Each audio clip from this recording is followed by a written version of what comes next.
It was always, he'd square you up and look you right in the eye and say, really? Like, you're going to do better than this. And it wasn't about him. It was about you digging deeper into your soul and realizing that there's something more in there. And he's going to do everything he can to show you that it's there. And we're going to pull it out.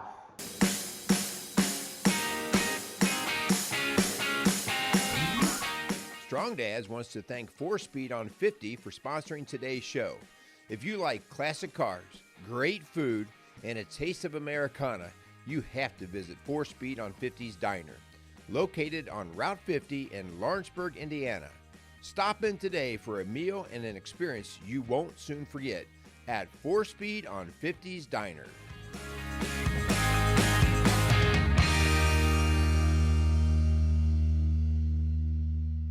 Welcome to Strong Dads. Hey, this is Hutch coming to you today. A little bit off the beaten path. So we've been dropping shows about every 2 weeks or so as we get our guests in and get things lined up. But this week, I'm taking a break out of that and I'm going to do kind of a special tribute show. This week, I have found out that my swim coach from high school, Brent Rutemiller, aka Rudy, fought a 3+ year long battle of a very aggressive and rare form of cancer. And when I say fought, I mean fought. Like he created a following, and he knew he needed a following of supporters, not for the attention, but for the support, to take their energy and use that energy to go into this battle, to go into this fight that happened on a daily basis, probably more of an hourly basis. And so he created something called Rutemiller's Army. And he doesn't even live around my area anymore. Since the days of coaching us, he moved on and was out in San Diego for a while, in California, coaching and doing swimming sort of things, and then went to Phoenix, Arizona, continued doing his swimming and coaching work. And as he got into that, he became in charge of advertising with Swimming World magazine, continued to grow up through the ranks there, just loving the business and being exceptionally good at his craft, and became the publisher of Swimming World magazine. That was pretty much then he ran that career and essentially turned the Swimming World magazine upside down in terms of just its growth, its reach, and just how they covered things. He was doing podcasting before there was podcasting. He created daily video or weekly video shows about swimming, where he would bring in guests and he would talk all things swimming. That was even way before the Joe Rogan days. And so, he doesn't get the credit for doing that, but really he was doing that a long time before any of the other people were doing it. Brent was a front thinker. He was courageous like crazy, fearless. I mean, fearless, almost to a point where a little crazy fearless at times. Or I could tell some stories, but I'm not going to, of things that he did. You're like, I don't think that's a good idea. And he would always give that kind of silly laugh and go, well, let's do it. Who knows? Let's give it a try. And so I'm doing this show today. One is a tribute to him. But you see, I just finished working out, and that's how I knew Brent Rutemiller. He was my swim coach, and everything kind of associated early on with him was about breaking sweat. He took a bunch of ragtag boys from a small town in Indiana who, outside of the first swimming pool they had, is all they did is swim in lakes and creeks. And so he took us a bunch of ragtags and said, hey, guys, you're better than this. We can go farther than this. And he introduced us to swimming, but not just swimming, but the discipline of swimming. The morning practices, work till you don't think you can work anymore, and then work past that. So the idea of pushing past certain barriers. He would not accept answers like "I can't" or "I won't." I mean, actually, he kind of treated them like cuss words. And a word like I can't might have you back in the water, showing that you can for the next 20 minutes after practice. And so it was that kind of thing. And I will say, like, never in a militant way, never in a degrading or humiliating way. It was always, he'd square you up and look you right in the eye and say, really? Like, you're going to do better than this. And it wasn't about him. It was about you digging deeper into your soul and realizing that there's something more in there. And he's going to do everything he can to show you that it's there. And we're going to pull it out. And so it's for that reason that I did my workout today, got my sweat on, and I wanted to just give him this tribute of thank you for instilling the things in me that you have. And I know all of the other swimmers, so many other swimmers and beyond swimmers, Special Olympic athletes, business people, all of these other people he fed into. You know, he had a saying. He's like, you know, I determine success not by my wins, but by the people I can help to get their wins. And so he wanted you to win. Because if you were winning, that meant that what he was doing was winning, and versus just him going out for the trophy himself. That was just a really, when you think of a narcissist, Brent Rutemiller is the exact opposite of that. Even though at times he drew a lot of attention to himself, it wasn't because he wanted everybody to look at him. It was because he was doing things that were out of the curve, you know, that were different. And people would look at him like, really? Are you doing that? So that would be mostly how he would get that crazy kind of attention. But it was really always directed towards something beyond him. And so this is kind of the thank you to Brent and the memory of Brent and even his family. Some people don't know that. They think that he was just this cocky guy full of energy.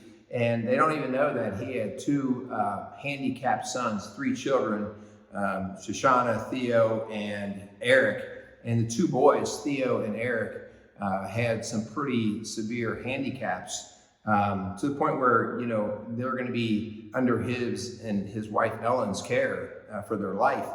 And, you know, Brent and I have talked about that in the early days, literally like the first year or so. There were some hiccups there, like some very humbling, what am I going to do with this? How am I going to handle this? And Brent, as he did everything else, he flipped it back upside down on its head, and he's like, well, let's go see what we can do with it. And between he and his wife, Ellen, they just dug in and said, this is our course. Maybe it's not the course that we would have chosen for ourselves, but this is our course. And we are not going to spend time whining and complaining. We're going to spend time making it the best course ever. And so that's that whole making lemonade out of lemons. And that was just part of his legacy, always making the best out of everything. So as I go to wrap this up, here's kind of the takeaway. Every single one of us had people in our lives. If you're watching this show, it's because you believe in strong dads. You believe in something better every day for you and your family. And so if you're watching this show, you have to know that you did not get those belief systems on your own. Somebody helped you along the way. You had either a mentor, a coach, a parent, a teacher. You had somebody who bled that into your life and fed it and nurtured it. And here's the point. Most teachers and mentors and even parents don't even know exactly what they instill in people. Like I taught for my career, and I used to always say, man, I don't know how many times I've said things that hurt people or help people, because you don't get an immediate feedback response most of the times as to what you did, whether it was valuable or not. And so, you know, for myself personally, like just recently, I had a lady come up to me and she goes, I know you don't remember me, but you were my counselor in high school, and you were the one who told me to not settle for getting a certain type of career that she was thinking about and go for the career that she loves and she desired, even though at that time she could not see how that she could ever get there. And I must have said, I had no clue, but I must have said, do not let those things hold you back. You keep driving and you let God take care of the rest. And so she thanked me. And to be honest, like, I don't remember any of that, but the idea that she came back and she thanked me. And so my point would be, you have people who have talked into you, spoken to you. Have you said thank you? Have you shown them that their work was valuable, or their words were valuable, or their lessons were valuable, the takeaways that you have, that is fertilizer back to them, but it's also a message to you that all of your arrogance can leave you, because you didn't get where you are because it was all about you. You got there because somebody thought just for a second about how to make you better, and how to help you, how to challenge you even maybe when you didn't want to be challenged. And so how about this week is your challenge? You take some time to scribble down some of these people that have led you into the place that you are in life. Some people that have inspired you and coached and spoke well to you. Write those people down and just take a minute. I know this is the hard part. Dial them up on this thing called a phone. Shoot them a message, an email. Go see them, whatever. I did this with Brent Rutemiller probably now. I've actually done it a couple times, but the very first time I did it was probably about 15 years ago, and it was in a letter. I wrote Brent a letter because I was having this thought, I don't know if I've ever really thanked him. And I thanked him, and he later called me and said, I just want to thank you for letting me know that what I was doing had some value. And so since those days, it's not like he's an idol of mine. It's none of that. It's just a thank you. He's just a broken person like the rest of us. He had his own quirks and his own sins like the rest of us. But the idea that he did something and reached into my life, and it informed, it's the reason why I still sweat in my workouts, because I don't do a workout just for the fun of it. I do a workout to work out, because is it going to be worth my time or not, right? And so I'm 61 years old, and I credit my desire to work out, my desire to keep fitness, my desire to stay strong. I credited that all the way back to my high school swimming years, when I remember thinking as a swimmer, I am so strong, like I could take on anything. And whether that was true or not, I don't know. But my idea was, I am so fit and so strong. And it's because of the work that I'm doing that somebody helped organize to put that into my life. So, guys, I hope that this message, rings true with you. How about this week you dig in a little deeper, you look at those people who've really built into your life, they've leaned into you, and just take some time to acknowledge it, because that's what keeps people going. That's what keeps teachers going, coaches going, even parents going, right? Say something to them that lets them know you meant something to me. So, guys, I hope you have a great weekend. This is my takeaway, Strong Dads, as a tribute to Brent Rutemiller. Rudy, thank you. Thank you to your family. Thank you for your inspiration.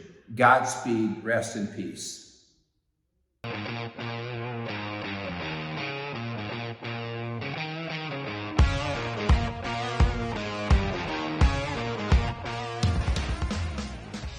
Strong Dads wants to thank Quality Auto Mart and Service for being a proud sponsor of the Strong Dads podcast.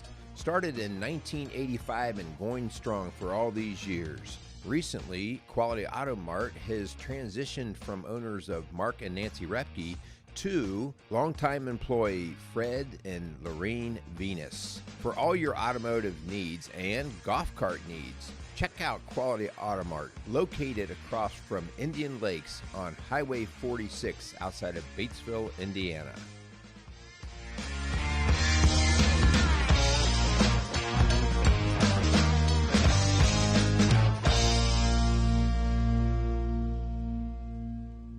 Casey's is a premier garden center and gift shop located in Lawrenceburg, Indiana.